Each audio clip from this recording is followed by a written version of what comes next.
여러분 지금 1절만 좀 들어봤는데요. 혹시 이 노래 제목 아시는 분 있을까요? 제목 아시는 분? 많이 없네요.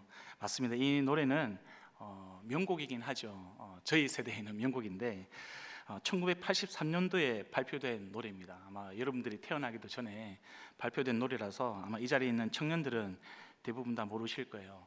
제목은 행복을 주는 사람입니다. 행복을 주는 사람. 행복을 받는 사람이라고요? 아니요, 행복을 주는 사람. 노래의 제목이 바로 이렇습니다. 노래 전체를 들으면 좋겠지만 좀 시간이 부족해가지고 1절만 들었습니다. 저는 개인적으로 이 노래 가사 중에서 가장 좋아하는 부분이 바로 이 가사입니다. 내가 가는 길이 험하고 멀지라도 그대 함께 간다면 좋겠네. 이리저리 둘러보아도 제일 좋은 건 그대와 함께 있는 것. 그대 내게 행복을 주는 사람. 여러분, 가요긴 한데 내용이 굉장히 성경적이고요, 복음적인 가사입니다. 여러분, 우리 이런 노래 많이 들어야 돼요. 이런 노래 많이 들어야 됩니다. 이 노래를 부른 이 지금 두 사람 그룹인데요. 이 그룹의 이름은 해바라기입니다. 해바라기.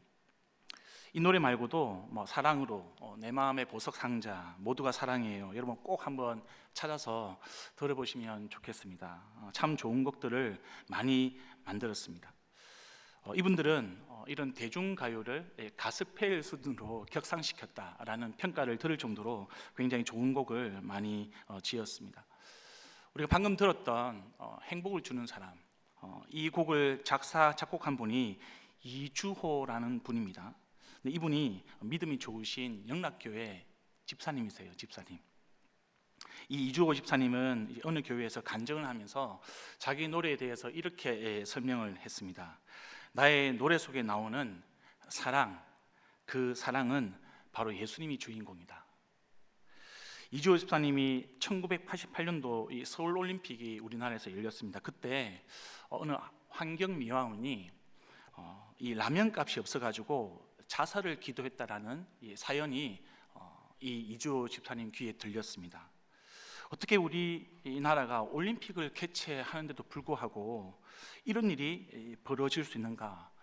너무 마음이 아파가지고요, 앞으로 자기를 필요하는 곳이면 어디든지 달려가서 노래를 부르기로 그렇게 결심을 했던 그런 간증을 하셨습니다. 이어서 이렇게 고백을 하십니다. 예수님은 좋은 노래를 통해서 자연스럽게 사람들의 마음에 예수님의 사랑이 퍼지게 하시는 것 같습니다. 그리고 저를 그러한 도구로 사용하고 계십니다. 저는 주님이 부르시는 그날까지 예수님의 사랑을 전할 것입니다. 이주호 집사님은 자기의 노래 가사처럼 본인이 이 행복을 주는 사람, 그렇게 살고 싶다라고 결단하셨고 지금까지 그렇게 살고 있습니다. 여러분, 우리가 이런 정서, 마음을 염두에 두고요, 오늘 본문을 살펴보면 말씀을 해석하고 적용하는데 아마 큰 도움을 받으실 겁니다. 오늘 본문을 보시면 크게 세 부분입니다. 1절부터 5절까지고요. 두 번째는 6절부터 9절, 세 번째는 10절부터 22절까지의 내용입니다. 1절부터 5절까지 말씀을 보면 이삭이 야곱을 이 외가로 보내기 전에 그에게 복을 빌어주고 당부했던 그런 내용이고요. 6절부터 9절까지는 이 야곱의 형 에서의 반응입니다. 그리고 10절부터 22절까지를 보시면 야곱이 이 외가라고 하는 그런 길에서 베델이라는, 원래는 루스였죠, 베델에서 하나님을 만난 사건, 그것을 기록을 하고 있습니다. 이 1절부터 5절 그리고 10절부터 22절은 같은 내용이라고 봐도 무방한 내용입니다. 여러분, 야곱이 아버지를 속입니다. 그리고 에서를 속입니다. 그리고 이 에서의 복을 가로챘습니다. 여러분, 이 부분에 대해서 어떤 분들은 야곱이 하나님께서 택한 자라고 이 야곱의 행동을 합리화시키는 사람들이 간혹 있습니다. 근데 분명한 것은 야곱은 미성숙했고요, 교만했고 자기의 욕심을 따라 행동한 것 분명합니다. 형의 장자권을 빼앗기 위해서 늘 궁리했던 그런 사람이었습니다. 그의 행동은 옳지 않았습니다. 순수한 믿음이 아니었고요, 자기의 힘으로 자기의 문제를 해결하려고 했던 그런 곤모술수를 사용했던 교활한 사람이었습니다. 이런 야곱의 행태에 대해서 에서가 분노했고요. 지금 야곱을 죽이겠다라는 악한 마음을 품었던 거죠. 어머니 리브가가 깜짝 놀랍니다. 그래서 급한 불을 끄기 위해서 야곱을 자기의 친정으로 지금 보내고 있는 장면이 오늘 우리가 읽고 있는 장면입니다. 리브가가 왜 이 야곱을 친정으로 보낼까? 에서로부터 험한 꼴을 안 당하려고, 목숨을 잃지 않기 위해서, 야곱을 보호하기 위해서 지금 이렇게 하란으로 외가로 보내고 있는 것이죠. 근데 아버지 이삭은 이 부인이었던 이 리브가의 생각과는 좀 달랐던 것 같습니다. 단순하게 그냥 내가 험한 꼴 당하지 않기 위해서, 당장의 위기를 모면하기 위해서 그렇게 외가로 보내는 것, 그런 제 모습은 야곱은 달라 보입니다. 야곱은 하나님의 뜻을 더 생각했고요, 그 뜻에 집중했기 때문에 근본적으로 좀 야곱의 문제가 해결되기를 바랬습니다. 지금까지 자신의 욕심을 이루기 위해서 자기와 형 에서를 속이는 야곱이 좀 근본적으로 변화되기를 기대했던 거죠.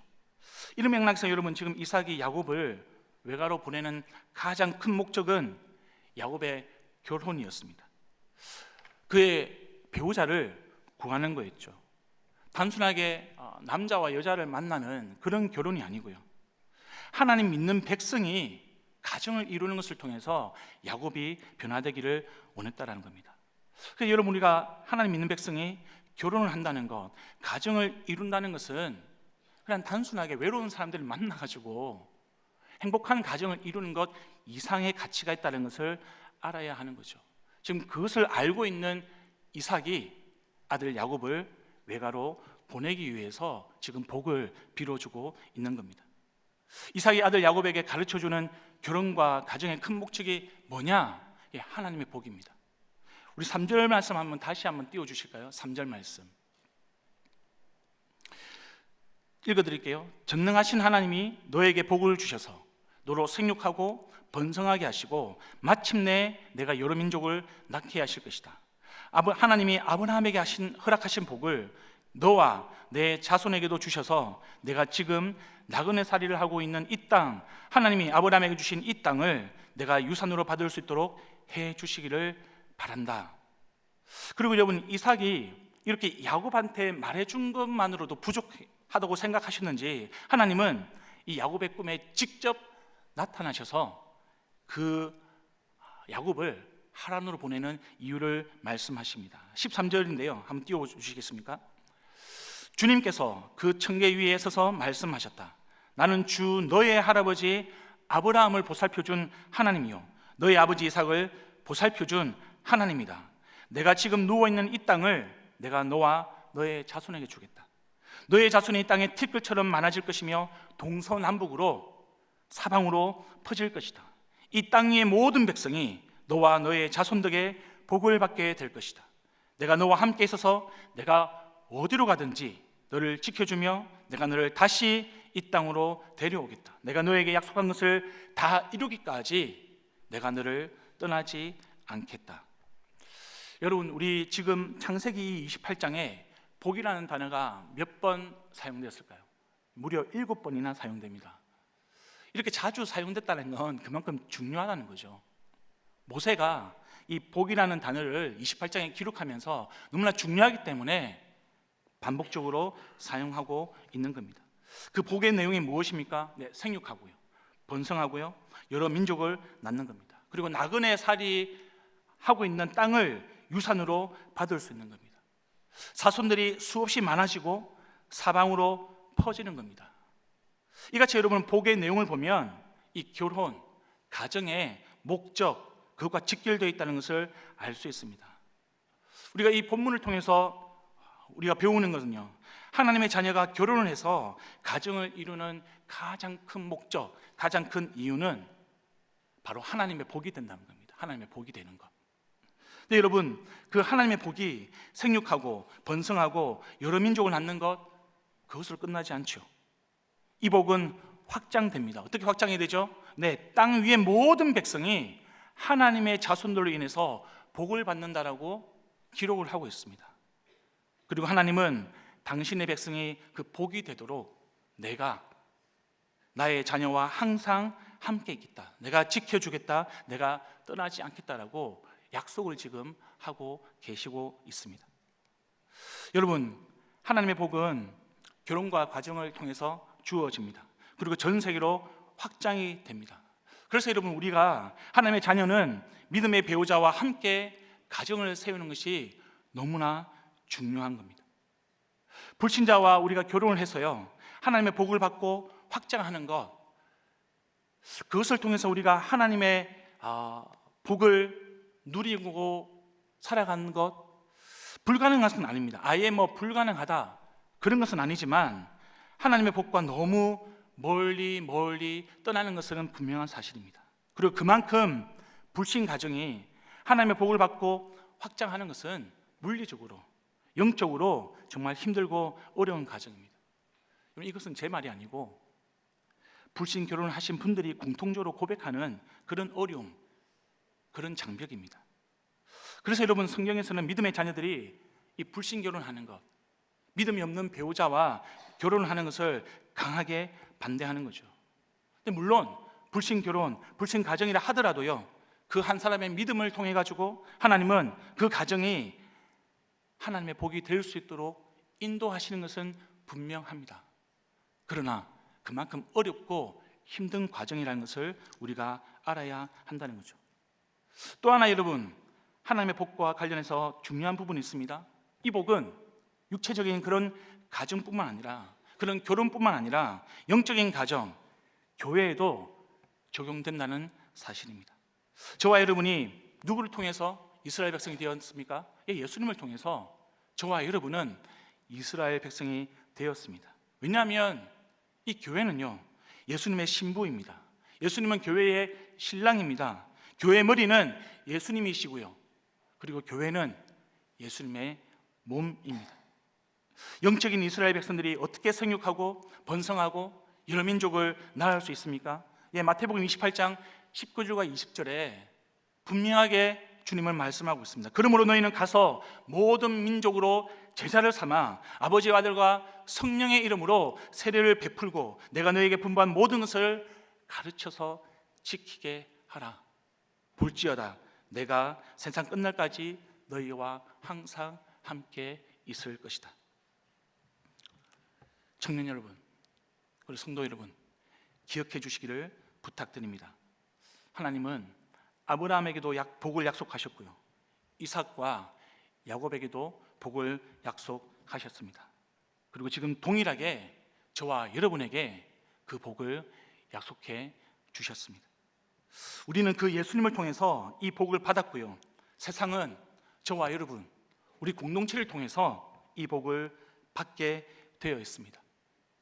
선교학자들은 이것을 하나님의 선교라고 부르고 있습니다. 선교는 여러분, 특정한 선교사들만의 어떤 고유한 영역이 결코 아닙니다.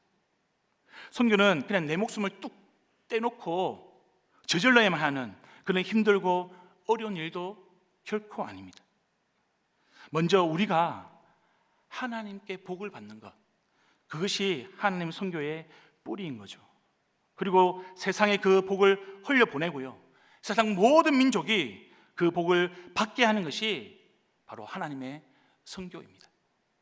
저와 여러분이 이 약속을 믿음으로 붙들고 복이 되기 위하여 복을 받는 그 선교의 삶이 되기를 우리 주님의 이름으로 축복합니다.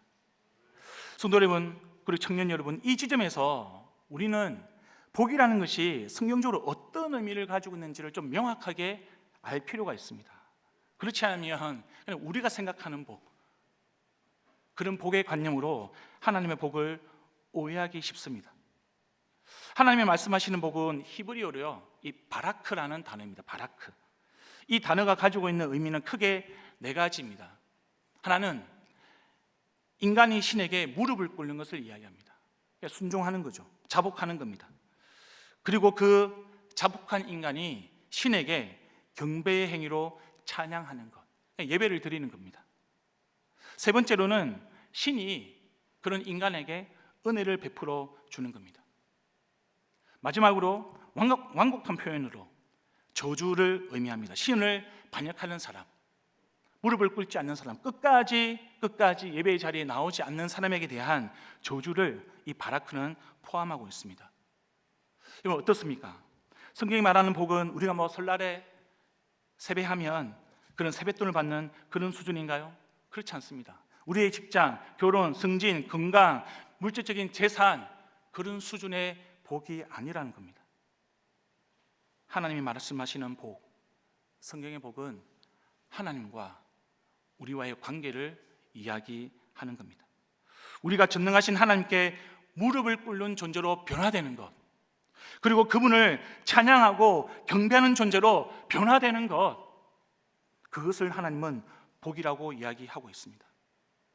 그리고 하나님께서 그 무릎을 꿇는 자에게, 예배하는 자에게 은혜를 베풀고요, 반대로 끝까지 돌아오지 않는 자, 반역하는 자, 무릎 꿇지 않는 자, 경배하지 않는 자에게는 하나님이 저주하는 것, 그것도 하나님은 복이라고 말씀을 하는 겁니다.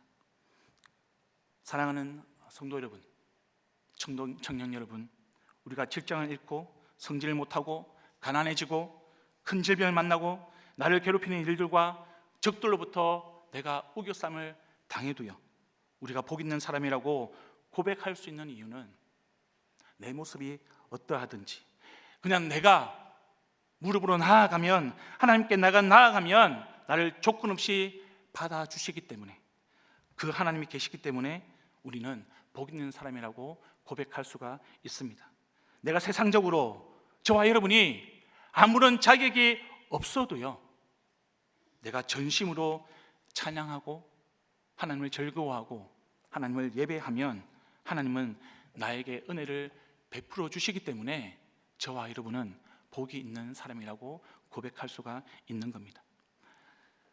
찬양이 없던 사람이 하나님을 찬양하는 것, 예배가 없던 사람이 영과 진리로 하나님께 예배드리는 것, 그러면 그것이 성경이 이야기하는 하나님의 복입니다. 여러분, 하나님의 이 복이 개인의 복으로 끝나지 않는다는 것을 우리는 또한 기억해야 합니다. 하나님의 백성 공동체, 부부 사이에, 형제 자매 사이에, 영적인 가족인 신앙 공동체, 우리가 불렀던 교회, 그 교회로 확장되어서 모든 민족이 이 복을 받게 하는 것이 하나님의 꿈입니다. 하나님의 소원이라고요. 하나님께서 그토록 이루고 싶어 하시는 하나님의 목적입니다. 저와 여러분이 복이 되기 위하여 복을 받는 인생, 주님은 그 자리로 우리를 부르십니다. 그 부르심의 자리에 저와 여러분이 믿음으로 서기를 간절히 소망합니다. 또한 하나님은 복을 주시면서 하나님이 항상 함께 하겠다, 내가 어디로 가든지 너를 지켜주고 내가 너에게 약속한 모든 것을 다 이루기까지 너를 떠나지 않겠다, 이렇게 말씀을 해 주십니다. 여러분, 이것도 하나님께서 아브라함에게 그리고 이삭과 야곱에게 약속하신 하나님의 복입니다. 창세기 39장에 보면 이 야곱의 아들인 요셉이 등장을 합니다. 성경은 요셉에 대해서 이렇게 기록을 하고 있는데요, 창세기 39장 2절부터 3절 말씀인데 제가 읽어드리겠습니다. 여호와께서 요셉과 함께 하심으로 그가 형통한 자가 되어 그의 주인 애굽 사람의 집에 있으니 그의 주인이 여호와께서 그와 함께 하심을 보고 또 여호와께서 그의 범사에 형통하게 하심을 보았더라. 창세기 39장 20절에서 21절은 또 이렇게 기록을 하고 있습니다. 요셉의 위치가 바뀝니다. 보디발 주인의 집에 있다가 옥에 갇히는 장면인데요, 이에 요셉의 주인이 그를 잡아 옥에 가두니 그 옥은 왕의 죄수를 가두는 곳이었더라. 요셉이 옥에 갇혔으나 여호와께서 요셉과 함께 하시고 그에게 인자를 더하사 간수장에게 은혜를 받게 하시매, 하나님께서 요셉과 함께 하시는 것을 지금 성경은 뭐라고 하냐면 형통이라고 이야기합니다. 여러분, 저와 여러분이 형통이라는 단어를 들었을 때 생각하는 것은 아무런 어려움이 없는 겁니다. 어떤 고난이 없는 평탄한 삶, 그것을 저와 여러분은 형통이라고 알고 있습니다. 근데 여러분, 성경은 이 형통이라는 단어를 짤라흐라는 단어를 사용하고 있습니다. 이 단어의 뜻은 앞으로 나아가는 겁니다.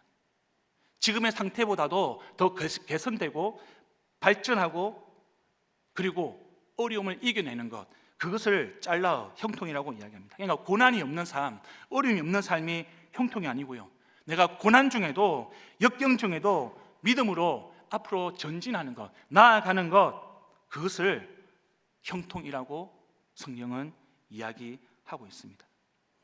39장의 요셉은요, 종의 신분이었습니다. 형들에게 팔려가지고 종의 신분으로 있는 형편이었습니다. 심지어 자기의 주인이 자기를 옥에 가두어 버렸습니다. 그런데 성경은 이상하게도 옥에 갇혀 있는 종의 신분인 요셉을 향해서 그가 형통하다라고 기록을 하고 있다라는 겁니다. 왜 그렇습니까? 하나님께서 요셉과 함께 하시기 때문입니다. 우리 하나님께서 요셉과 함께 하시기 때문에 성경은 그것을 형통하다, 복 있는 사람이라고 이야기하고 있는 것이죠. 여러분, 이 말을 요셉의 입장에서 바꾸면 요셉이 항상 하나님과 동행했다라는 뜻입니다. 내가 어떤 상황이 있어도 어떤 모양이어도 하나님이 나와 함께 하시기 때문에 내가 그 하나님을 신뢰하고 동행하는 것, 이것이 하나님의 복이라는 겁니다. 그래서 예수님이 제자들에게 지상명령을 하시면서 마지막 말미에 이렇게 선포하십니다. 볼지어다, 내가 세상 끝날까지 너희와 항상 함께 있으리라. 내가 너와 함께하면 너는 복 있는 자고, 그 복을 세상 열방 가운데, 민족 가운데 흘려 보낼 수 있다는 거죠. 주 예수와 동행하니 그 어디나 하늘나라. 찬송가 가사 중에 나오는 너무나 소중한 고백입니다. 주 예수와 동행하니 그 어디나 하늘나라. 예수와 동행하는 것, 그것이 여러분, 저와 여러분의 복입니다. 그러니 믿음이 흔들리지 않기를 부탁드립니다. 굳건한 믿음으로 주님이 나를 지키시고 나와 함께 하시고 내가 어디로 가든지 나를 인도하신다라는 그 믿음, 그 굳건한 믿음이 저와 여러분의 삶을 하나님의 나라로 만들어가는 힘이 되기를 우리 주님의 이름으로 축복합니다. 여러분, 6절부터 9절까지 에서가 갑자기 등장을 합니다. 사실 여러분, 이 에서 이야기는 없어도요, 앞뒤 문맥이 자연스럽게 연결이 됩니다. 근데 굳이 이 모세가 에서 이야기를 이 중간에다가 집어넣었습니다. 왜 그랬을까? 이 에서의 메시지가 있다는 거예요. 이 에서의 모습을 통해서, 에서의 반응을 통해서 이 모세가 하나님의 마음을 우리들에게 전달해 주고 싶은 그 무엇인가가 있다는 겁니다.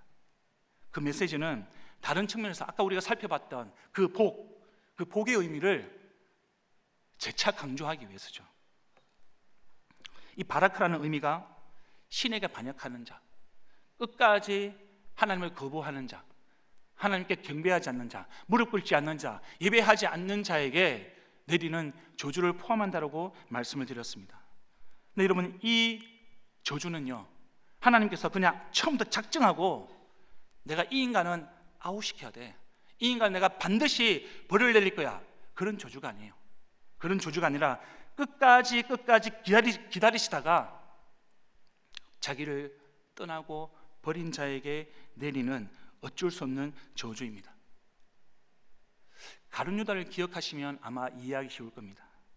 끝까지 예수님께로 돌아오지 않는 가룟 유다, 회개하지 않고 돌아오지 않는 그 가룟 유다를 생각하면 이해가 빠르실 겁니다. 여러분, 하나님의 복에는요, 끝까지 기다리시는 우리 하나님의 인내하심이 담겨져 있습니다. 우리는 하나님이 에스를 포기한 것 아닌가? 혹은 하나님이 에스를 버리신 것 아닌가? 오해하기 쉽습니다. 절대로 그렇지 않습니다. 물론 여러분, 야곱에 대한 계획과는 다르지만 에서도 하나님의 백성이었습니다. 하나님 에서를 사랑하셨습니다. 이것은 여러분, 에서가 이 야곱과는 다른 계획의 복이지만 하나님의 복 안에 거할 수 있는 자였다라는 것을 성경은 우리에게 이야기해 주고 있습니다. 그 복이 무엇입니까? 네, 큰 자가 작은 자를 섬기는 복이었습니다. 성경은 분명하게 이야기하고 있습니다. 큰 자가 작은 자를 섬길 것이다. 근데 에서는 그것을 자기 복이라고 생각 안 했습니다. 근데 하나님은 에서에게 준 복이 바로 그런 복이었습니다. 큰 자가 작은 자를 섬기는 복. 에서는 순종한 동생의 모습과 다르게요, 이런 하나님의 복의 길을 거부했습니다. 불순종의 길을 선택했습니다. 그리고 8절을 보시면 자기 아버지 이삭이 가나안 사람의 딸들을 싫어한다고 표현한 것처럼 그는 이방 여인과 고의적으로 불신결혼을 했습니다.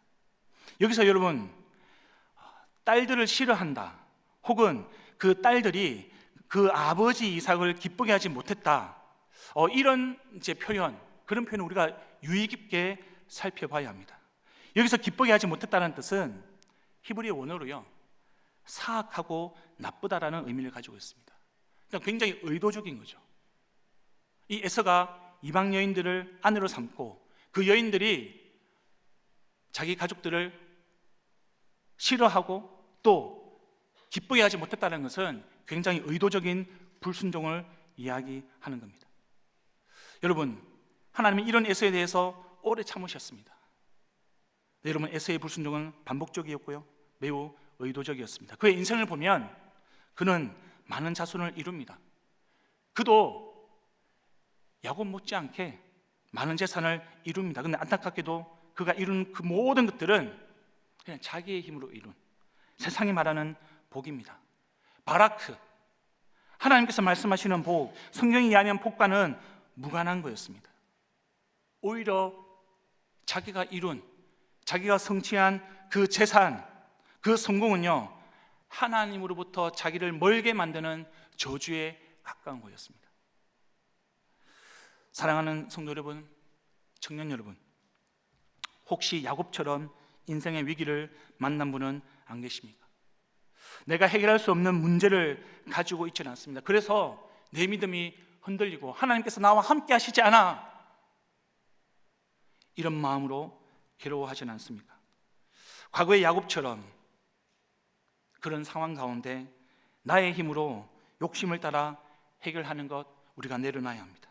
그리고 변화된 야곱처럼 하나님이 가르쳐 주시는 해결책 바라크, 하나님의 복을 우리는 붙들어야 하는 것입니다. 하나님은 아브라함, 이삭, 야곱에게 약속을 해주신 그 복을 예수님을 통해서, 그리스도 예수를 통해서 우리에게 주셨습니다. 이미 저와 여러분은 그 복을 받았습니다. 하나님은 말씀하십니다. 그 복이 우리 인생의 문제를 해결할 수 있는 유일한 길이라고 말씀을 해주고 있습니다. 하나님과의 관계가 우리의 복입니다.